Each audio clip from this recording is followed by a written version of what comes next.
सब, I hope आप सब बढ़िया होंगे।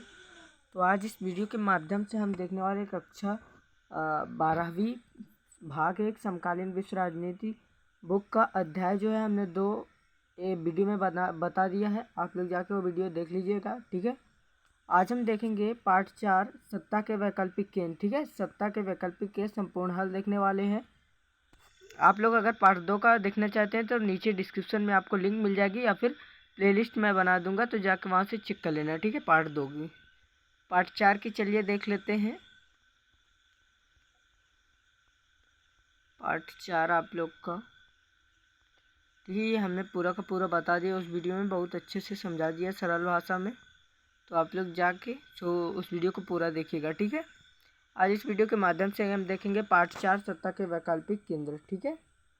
स्मरणीय बिंदु क्या है सत्ता के वैकल्पिक केंद्र? सोवियत संघ के विभाजन के बाद विश्व में अमेरिका का वर्चस्व कायम हो गया। कुछ देशों के संगठनों का उदय सत्ता के वैकल्पिक केंद्र के रूप में हुआ। यह संगठन अमेरिका के प्रभुत्व को सीमित, क्योंकि यह संगठन राजनीतिक तथा आर्थिक रूप में शक्तिशाली हो रहा है।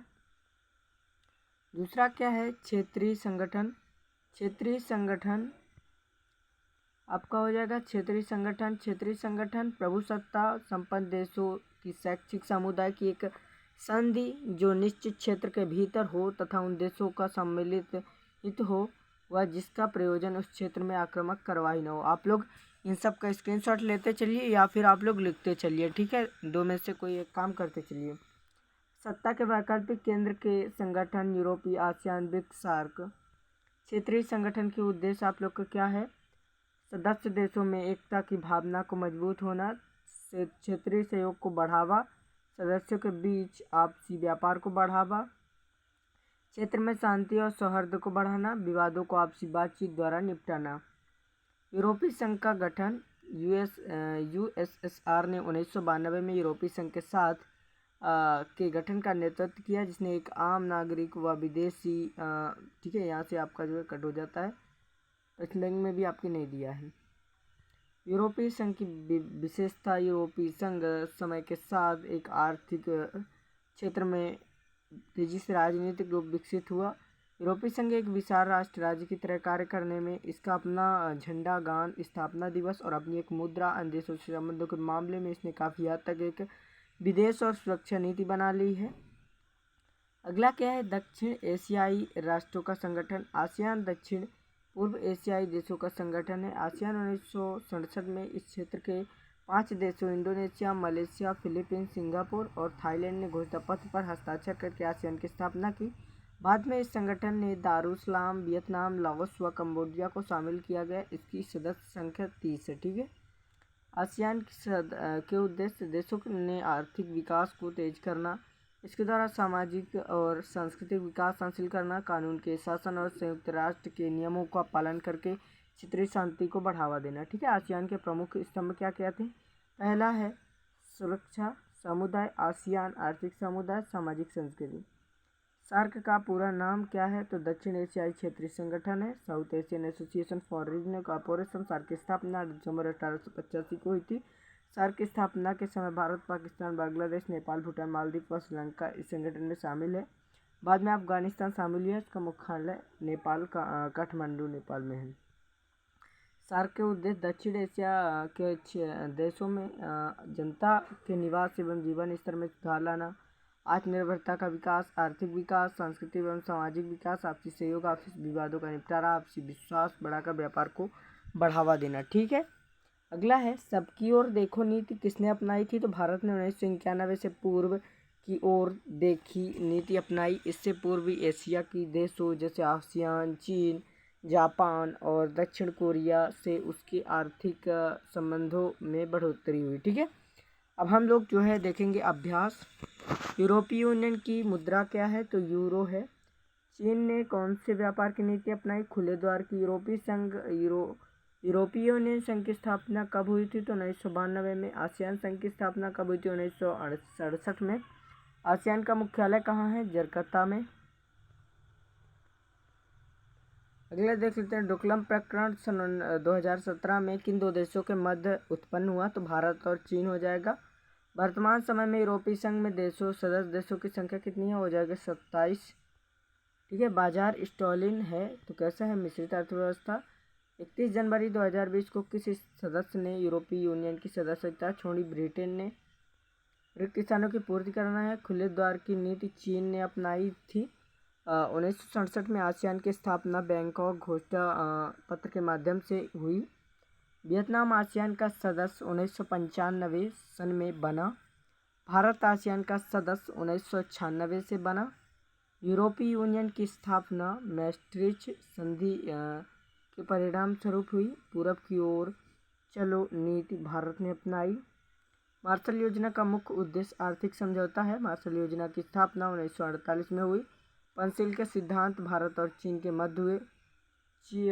चाउ एन ताऊ लाऊ चीन के प्रधानमंत्री थे। मैकमोहन रेखा हो जाएगा भारत नेपाल। चीन पर भारत का आक्रमण हो जाएगा 1962। ब्रुनेई सदस्य बना 1964। वियतनाम 1995। आसियान का मुख्यालय जकार्ता। यूरोपीय यूनियन का मुख्यालय, तो यूरोपीय यूनियन का मुख्यालय हो जाएगा बेल्जियम। PWNG है ब्लू प्लस बार ग्रुप। माओवादी नेपाल। सिंधु नदी का जल समझौता भारत और पाक। आसियान की स्थापना अगस्त 1967 में 1967 में सॉरी। एक वाक्य में उत्तर। जून 2017 में भारत और चीन के मध्य एक संबंध प्रकरण पैदा हो गए जिसका नाम है डोकलाम प्रकरण। ठीक है, क्या नाम है? डोकलाम प्रकरण। आसियान का मुख्यालय है नेसिया जकार्ता इंडो में। ठीक है। आसियान सदस्य देशों की संख्या है 10। यूरो किस संगठन की मुद्रा है? तो यूरोपीय संघ। आसियान विजन का मुख्य उद्देश्य है आर्थिक एकीकरण व्यापारी। ठीक है। मैस्ट्रिच संधि के से किस संगठन की स्थायी हुई? यूरोपीय यूनियन। बैंकॉक संधि पर हस्ताक्षर कब हुए? 8 अगस्त 1967। यूरोपीय यूनियन के प्रथम अंग कौन कौन से हैं? तो आयोग, सांसद परिषद आदि। चीन ने भाषारथ पर आक्रमण कब किया? तो 1962 में। भारत और चीन के मध्य किस रेखा को मान्यता दी गई? तो मैकमोहन रेखा। ठीक है। यूरोपीय यूनियन किसे कहते हैं? तो वह यूरोप में स्थित 27 देशों का एक तीसरा और आर्थिक मंच है जिसमें परस्पर प्रशासनिक साझेदारी है। मार्शल योजना किसे कहते हैं? आसियान शैली किसे कहते हैं? ठीक है, ये जो है आप लोग लिख लेंगे। यूरो किस यूनियन की मुद्रा है? यूरोपीय यूनियन।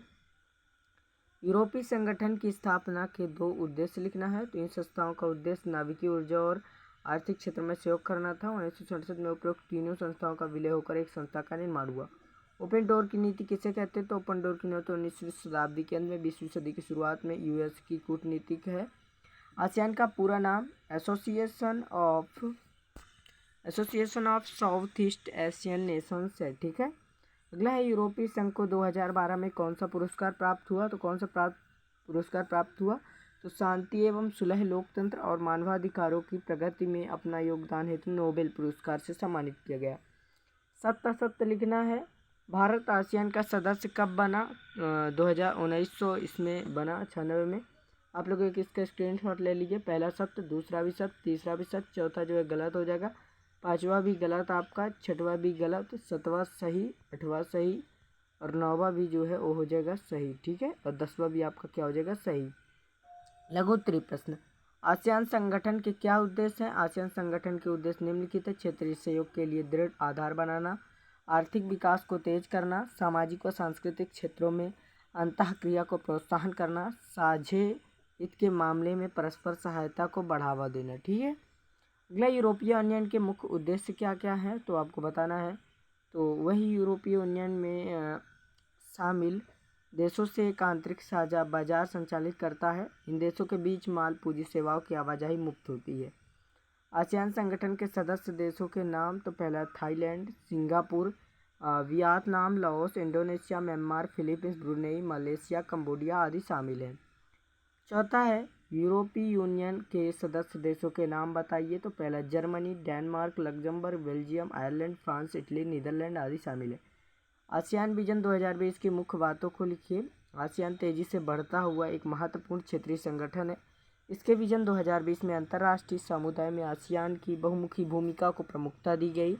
इसी विधि से आसियान ने कंबोडिया के टकराव को दूर किया। ठीक है, खुले द्वार की नीति 20वीं सदी में जो है चीन देश ने अपनाई थी खुली द्वार की नीति। ठीक है, अगला आसियान समुदाय के मुख्य स्तंभ कौन कौन से? सुरक्षा समुदाय, आसियान आर्थिक समुदाय और सामाजिक संस्कृति। यूरोपीय यूनियन के अंग कौन कौन से? यूरोपीय संसद, यूरोपीय संघ की परिषद, यूरोपीय आयोग, यूरोपीय परिषद, यूरोपीय केंद्रीय बैंक, यूरोपीय संघ का न्यायालय आदि है। आसियान के उद्देश्यों का वर्णन कीजिए। तो आसियान के उद्देश्य निम्नलिखित हैं। पहला क्या है आसियान का उद्देश्य? दक्षिण पूर्वी एशिया में आर्थिक विकास व परस्पर सहयोग को बढ़ावा देना। दूसरा है दक्षिण पूर्वी एशिया के राज्यों में शासन के कानूनी स्वरूप और संयुक्त राष्ट्र के नियम पर आधारित क्षेत्रीय शांति व स्थायित्व को बढ़ावा देना। इस क्षेत्र में अनौपचारिक टकराव रहित और सहयोगात्मक मेल मिलाप का वातावरण बनाना। ठीक है, 10वां है आसियान संघ में भारत की भूमिका का वर्णन कीजिए। तो आसियान भारत का चौथा सबसे बड़ा व्यापार भागीदार है और भारत आसियान का 7वां सबसे बड़ा व्यापार भागीदार है। आसियान के साथ भारत का व्यापार 2016-17 से बढ़कर $17 अरब हो गया, जबकि 2015-16 में यह $65 अरब था।